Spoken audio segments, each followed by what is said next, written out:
அனைவருக்கும் செந்தமிழாய் இங்கு அமர்ந்திருக்கும் மான்றோர்க்கும் சான்றோர்க்கும் என்னை போன்றோர்க்கும் வணக்கம். என் பெயர் பே துவாரகா. நான் 8ஆம் வகுப்பு இ பிரிவு படிக்கின்றேன். நான் எடுத்துக்கொண்ட தலைப்பு சுதந்திர தினம். இன்று நாம் 78வது சுதந்திர தினத்தை மிக மகிழ்ச்சியாக கொண்டாடி கொண்டிருக்கின்ற இந்த வேளையில் சுதந்திர தினம் பற்றி நம்மில் பலரும் அறிந்தும் அறியாமலும் இருக்கின்ற பல செய்திகளை உங்களிடம் கூற வந்துள்ளேன். முதலாவதாக நாம் தெரிந்து கொள்ள போவது தேசிய கொடியை பற்றி. நம்முடைய தேசிய கொடியில் 3 வண்ணங்களும் நடுவில் அசோக சக்கரமும் இருக்கும் என்பதை நாம் அனைவரும் அறிந்திருக்கிறோம். ஆனால் நம்முடைய தேசிய கொடியானது எந்த துணியில் வடிவமைக்கப்பட்டிருக்க வேண்டும்? நம்முடைய தேசிய கொடியானது கதர் துணியினால் மட்டுமே வடிவமைக்கப்பட்டிருக்க வேண்டும். இல்லையேல் அது தண்டனைக்குரிய ஒரு குற்ற செயலாக மாறிவிடும். அடுத்ததாக நாம் ஏன் சுதந்திர தினத்தை ஆகஸ்ட் 15 என்ற குறிப்பிட்ட தினத்தில் வழங்கப்பட்டது என்று தெரியுமா? ஏனெனில் 2ஆம் உலகப் போருக்கு பிறகு ஜப்பான் தனது நாட்டின் தோல்வியை பிரிட்டிஷிடம் ஒப்புக்கொண்ட தினமே ஆகஸ்ட் 15.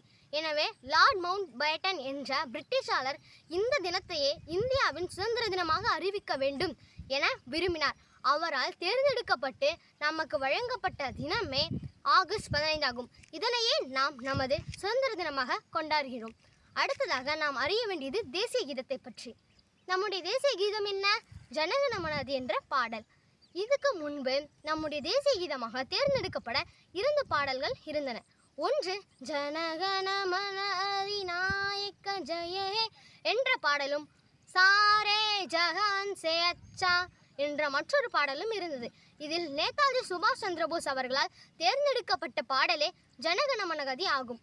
இந்த பாடலை எழுதியவர் ரவீந்திரநாத் தாகூர். என்னதான் ரவீந்திரநாத் தாகூர் 1911 இப்பாடலை எழுதியிருந்தாலும் 1950 ஜனவரி 24ஆம் தேதி அன்று இப்பாடல் ஏற்றுக்கொள்ளப்பட்டு ஜனவரி 26ஆம் தேதி அன்று நம்முடைய தேசிய கீதமாக பாடப்பட்டது.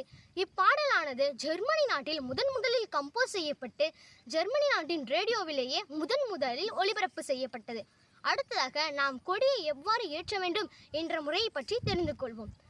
சுதந்திர தினத்திற்கும் கொடியேற்றுகிறோம், குடியரசு தினத்திற்கும் கொடியேற்றுகிறோம். ஆனால் அவ்விரண்டு தினத்திற்கும் கொடியேற்றும் முறை என்பது சிறிது வேறுபாடு உள்ளது. சுதந்திர தினத்திற்கு நாம் கொடியை அரை கம்பத்திலிருந்து மேல் நோக்கி உயர்த்தி உச்சியிலிருந்து பறக்க விட வேண்டும். ஆனால் குடியரசு தினத்தன்று நாம் ஏற்கனவே சுதந்திரம் பெற்றுவிட்டோம், இது சுதந்திர நாடுதான் என்பதை உணர்த்தும் வகையில் உச்சியிலிருந்தே பறக்க விட வேண்டும். அடுத்ததாக கொடியை ஏற்றிவிட்டோம். இப்போது கொடியை ஏற்றுவது யார், இதற்கு முன்பு கொடியை ஏற்றுவது யார் என்பதை பற்றி தெரிந்து கொள்வோம். 1973 வரை ஒவ்வொரு மாநிலத்திற்கும் அம்மாநிலத்தின் கவர்னரே கொடியை ஏற்றினார்.